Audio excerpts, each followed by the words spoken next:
Good evening. One of these days we are tracking in 2022 different tropical storms which might both become hurricanes in the next couple of days, and they are coming straight for southeast Louisiana. I know you may have seen that online or watched earlier newscasts, and it's just like, no, we don't need this. But Marco is heading to the north, and that might be arriving in southeast Louisiana maybe by Monday, potentially afternoon.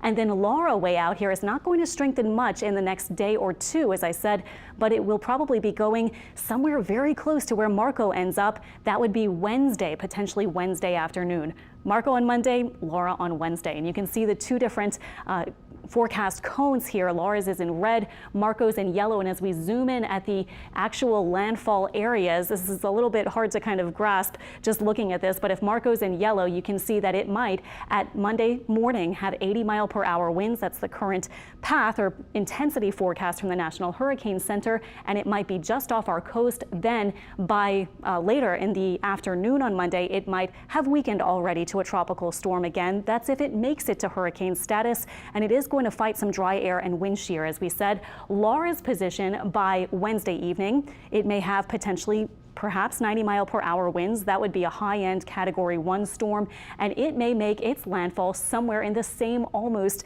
location potentially as Marco. Now, there is a lot of uncertainty still in the model spreads. Our computer plots are really stretching as far as Texas to Alabama, but this really seems to be the area where it looks like the center of these systems might be drawn, but it could still easily change a bit to the east or west, and likely will at least a little. This is Tropical Storm Marco, small, really impacted right now by wind shear, 65-mile-per-hour winds. And as I showed you, the oranges and reds are dry air farther up, and these upper winds are moving from the southwest to the northeast, and it's really kind of just made Marco pretty lopsided and unable to strengthen, although it is moving into the warm Gulf. We went over its path pretty thoroughly earlier in the newscast, so you can see where it might be making landfall and then weakening as it gets drawn off eventually over to the northwest.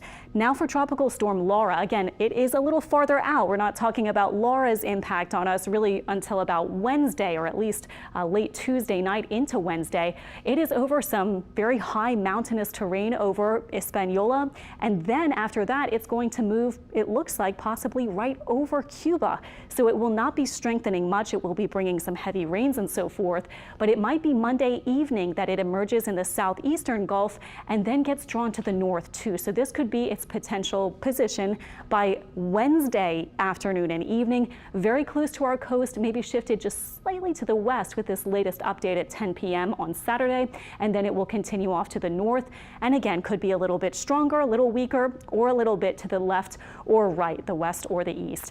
Just to give you an idea, this is the European model, so you can kind of see how this might play out. This is not set in stone, but by Monday afternoon, this might be what happens. It may be able to intensify over these warm waters, but more westerly wind shear in the northern Gulf may make it actually weaken, perhaps right south of our coastline. We'll see if that plays out, but the Euro is kind of showing that. And then here comes Laura, so maybe not two, it doesn't look like two hurricanes in the Gulf, because after moving over Cuba, Laura will probably not be a hurricane, it will probably be a tropical storm. So that's looking less likely. However, just as Marco makes landfall, Laura may be getting into the southeastern Gulf, and then by Wednesday, maybe midday, afternoon, something like that, it may be taking almost a very similar track. So we have two different storms to watch for, of course. The hurricane watch you see here and tropical storm watches are for Marco, and then of course will be extended. We're also looking for rain of maybe 3 to 8 or so inches. A couple of models I looked at today were showing roughly 3 to maybe 9 inches, with the highest along the coast. That was the Euro. The GFS had maybe 3 to 5. So hopefully the rain will be something we can handle if it comes spread out Monday through Wednesday. Of course, there will be high wind gusts. This could easily bring down a couple of trees or power lines.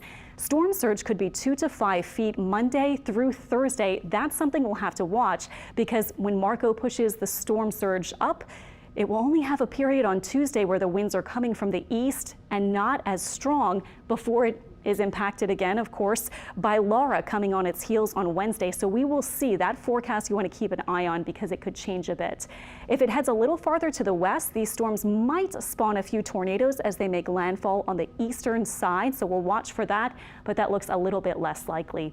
If you're curious about the Mississippi River, it's really low, less than 5 feet with its most recent level gauge at the Carrollton gauge, and it's forecast to spike to 9 feet, but thank goodness we're not dealing with what we were dealing with that high river last year where it was spiking to and above flood stage. It'll stay well below flood stage, and that's true for the North Shore rivers too. They will likely rise, but at this point the National Weather Service has not given any flooding forecast for those rivers, even anticipating a good bit of rain.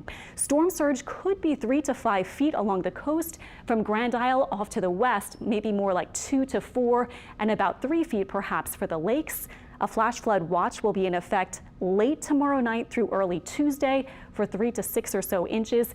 And here's the forecast kind of model with the setup here, an upper low and then these two highs. This will direct these right into the South Louisiana area and then allow these storms to get drawn off to the north as that upper trough pulls away from us, but that little extension, the upper low that you saw over Texas, kind of helps to guide those storms over us. Tomorrow, though, kind of a transition day. A few showers, not too bad. You can definitely get your preps done on Sunday before our conditions probably begin to be felt with the tropical storm nearing our coastline as early as late Sunday night and certainly into Monday with our next Laura on the horizon for Wednesday.